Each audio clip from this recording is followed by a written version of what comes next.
Another benefit of studying the seerah raises our hopes, lifts our spirit, and blesses us with optimism.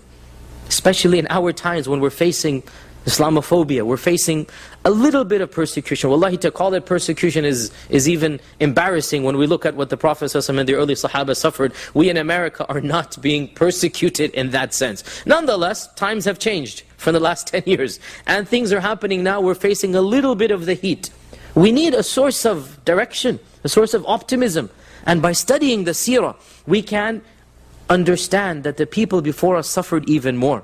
And we compare our trials and tribulations to their trials and tribulations. And in fact, a beautiful point here, the Qur'an tells us that Allah is telling the Prophet ﷺ the stories of the earlier prophets, i.e. the earlier seerahs. Why?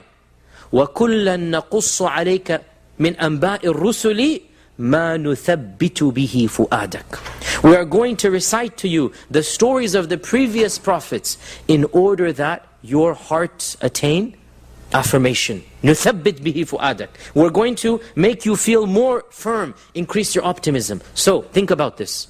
Our Prophet ﷺ heard the stories of the earlier prophets. What did that do to him? Gave him more optimism, increased his iman. How about us then? Don't we deserve even more so? That our iman goes up when we study the life and times of the Prophet ﷺ? So the studying of the life and times of the previous generations, of the Prophets of Allah, it brings about an immediate benefit. لِنُثَبِّتَ بِهِ فُؤَادَكَ. To resolve, to affirm your chest, i.e. to increase your iman. Yet another benefit of studying the seerah, and this is something many of us don't really think about. The seerah itself is a miracle of the Prophet ﷺ. When somebody asks you, what are the miracles of the Prophet, and we start thinking, the splitting of the moon, the talking of the tree, this, that, and we don't think that in fact, his whole life is a miracle, from beginning to end. His whole life is an indication that he was a Prophet of Allah. Coming from where he came, with the education or lack of education that he had, and yet coming forth with the message, the profundity, the scripture, the eloquence of the Qur'an. Where did this come from? In addition to that, his patience, his perseverance, his success, coming in the middle of a pagan, ancient civilization that had there was no civilization. They didn't even have a script. They didn't have two-story buildings. They didn't have a library. They couldn't even read and write. And yet the Prophet ﷺ came from the midst of a backward, uneducated, uncivilized, barbaric nation. We're going to talk about this next week. They were really a barbaric nation. And within 50 years, within 20 years, look what happened. Within 50 years, Islam began to spread. Within 100 years, it ruled the world. This is a miracle from Allah subhanahu wa ta'ala. And the seerah is the beginning of that miracle. How he lived, the power that he wielded, and yet the simplicity with which he lived his life. The sacrifice that the Sahaba would have done had he asked them to do, but he didn't. And it is impossible for a human not to be affected by that power, by that luxury, by that wealth, unless there is really a divine sincerity in him. A pure sincerity that this is being done for the sake of Allah subhanahu wa ta'ala. And the famous scholar Ibn Hazm from Andalus, the famous Andalusian scholar, Ibn Hazm says that, Wallahi, if the Prophet ﷺ had not been given any miracle other than his life and his times, it would have been sufficient to prove that he's a prophet from Allah. If he hadn't been given any other miracle other than his seerah. His seerah is the best indication that he is a prophet from Allah subhanahu wa ta'ala. And of course there are multiple facets here. His own life and times. How he revolutionized Arabia. And how he changed the entire world from where he came from, a humble origin, a shepherd of Mecca. And what happened with the message that he came with, immediately becoming within 20 years. And we're going to get to this point, I'm jumping the gun here. But nobody could have ever predicted that a group would come from Arabia and destroy the Persian Empire and start knocking on the doors of the Roman Empire and start diminishing it until finally it wiped that. Nobody could have ever predicted that a group would come from Arabia with a new religion, a new theology, a force that cannot be equaled with the mighty empires of Rome and Persia. And yet Allah subhanahu wa ta'ala opened up the doors, and Allah Azza wa Jal allowed these group of people who were less educated and less even, if you like, civilized, meaning the Sahaba did not have the type of civilization that the Romans and Persians did. They didn't have the weaponry, and yet Allah Azza wa Jal blessed them because they were Muslims, because they had this religion. So by studying the life and times of the Prophet ﷺ, we see his miracle. We see the fact that Allah subhanahu wa ta'ala sent him. Another benefit of studying the seerah is that the seerah lays out a precise methodology for the revival of the ummah. You know, there's so many groups out there, we call them these Islamist groups, trying to revive the ummah. Each one has his own ideology, his own methodology. Well, why don't we begin with the methodology of the Prophet ﷺ? Let us see how he began. If you want to bring about izzah and honor and glory, let us look at what the Prophet ﷺ did. Because he began in the middle of nothing. He began literally from scratch, literally from zero. And within his lifetime, look what happened. So you want to see a methodology of revival? We look at the ummah today and our hearts bleed. We look at the ummah today and we see what is happening and we wonder, why, oh Allah, why is this happening? And we ask, how can we revive the state of the ummah? The response, by studying the seerah, we see a methodology, a plan of revival. By studying the seerah, we also see the life and times of the best generation who ever lived. And that is a generation of the Sahaba.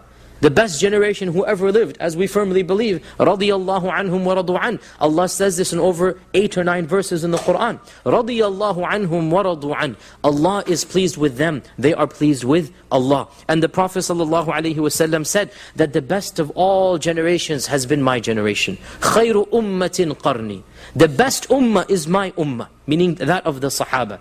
And Ibn Mas'ud said that Allah looked at the hearts of His servants and He chose the purest and the brightest heart to be that of the Prophet Muhammad ﷺ. And then He chose the purest and brightest hearts and He made them the Sahaba of the Prophet Muhammad ﷺ. So by studying the seerah, we study the stories of Abu Bakr and Umar, the stories of Anas and Jabir, the stories of Sa'd ibn Mu'adh and Talha and Zubayr, and our iman goes up as well. These were legendary people. These were people, their life and times, they inspire us.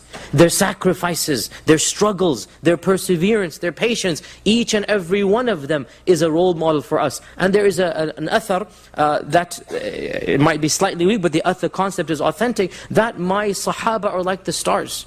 My Sahaba are like the stars. Whichever one you follow, you're going to be guided. And the point here is that the Sahaba are role models for us, each and every one of us.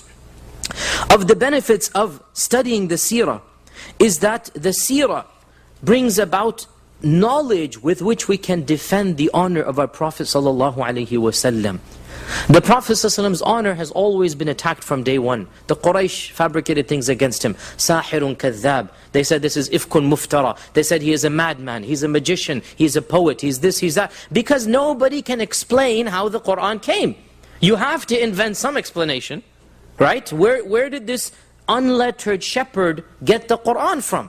Even the Arabs, the Quraysh had to explain. So they invent the most preposterous claims. They said he's a magician. They said he's a madman. They said he's this. They said he's that. Well, the propaganda began back then. It continues to this day. And each one of the charges that the Prophet ﷺ was accused of, the Qur'an defends against it. And each one of the charges later people invent. We need to turn to the seerah and defend against the Prophet ﷺ. In our times, how many people are saying that our Prophet ﷺ was a bloodthirsty terrorist? This is exactly what they're saying. They're saying he was a womanizer, he married this, he married that. My dear brothers and sisters, if you want to defend Rasulullah, how do you expect to do so when you don't know his life and times? If you want to defend your Prophet, how are you going to do so when you don't know whether these things are true or not? And if certain elements are true, how do we understand them? And when we put them in context, then insha'Allah ta'ala, it is easier to explain. So by studying the seerah, we will be able to defend the Prophet sallallahu alaihi wasallam. And there is no way to defend him other than by studying the seerah. And that is why the early scholars of Islam, the Sahaba, Tabi'un, Tabi'un, they would teach the seerah just like they would teach all of the other sciences. Ali ibn al-Husayn, the great-grandson of the Prophet ﷺ, he said, we would teach our children maghazi, meaning the maghazi is the early word for seerah, the expeditions of the Prophet ﷺ, just like we would teach them the Qur'an. You see, this is how they would raise their children. seerah and the Qur'an. You need to teach your children the Qur'an, and you need to teach them the seerah along with the Qur'an. And so the curriculum in early Islam was really composed of Qur'an and seerah of the Prophet sallallahu alaihi wasallam. And I encourage all of you to start the same with your own children. That instead of reading bedtime stories of ancient Greek pagans, right? Why don't we talk about the life and times of our Prophet Muhammad ﷺ, talk about the Sahaba. And there are so many books of seerah for the children, that these are the stories that our children should be raised upon and listen to and hear. So, to summarize the benefits of studying the seerah, we can say that the study of the seerah is in fact the study of the best and the best and the best and the best. What do I mean by this? It is the study of the life and times of the single best human being who ever lived. Now we firmly believe as Muslims that the Prophet ﷺ, all the Prophets are good and pious and holy, and the Prophet ﷺ is the best of them. As he said in a hadith, أَنَا سَيِّدُ وَلَدِ آدَمَ يَوْمَ الْقِيَامَةِ وَلَا فَخْرٍ.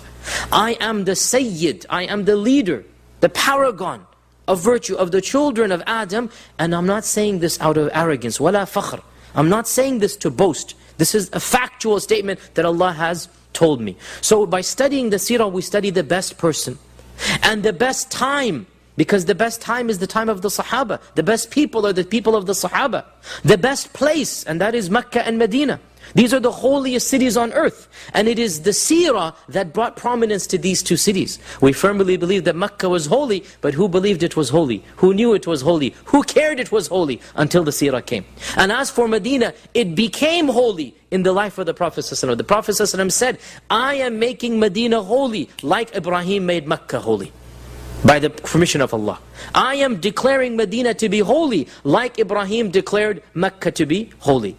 So the seerah is the life and times of the best human, in the best era, amongst the best people, and living in the best of all cities. In every angle, it is the best of the best of the best of the best. The best person, the best time, the best place, and the best generation. And therefore, studying the Prophet ﷺ's life and times is studying our religion. It is studying the rise of the phenomenon of our religion. It is studying how Allah subhanahu wa ta'ala brought about the revolution of Islam. He brought about an entire change of mind, how Islam changed the world. And by studying these 23 years of the life of the Prophet ﷺ, it's only 23 years from his Risalah, 23 years, the miracle of the seerah will benefit us in each and every aspect.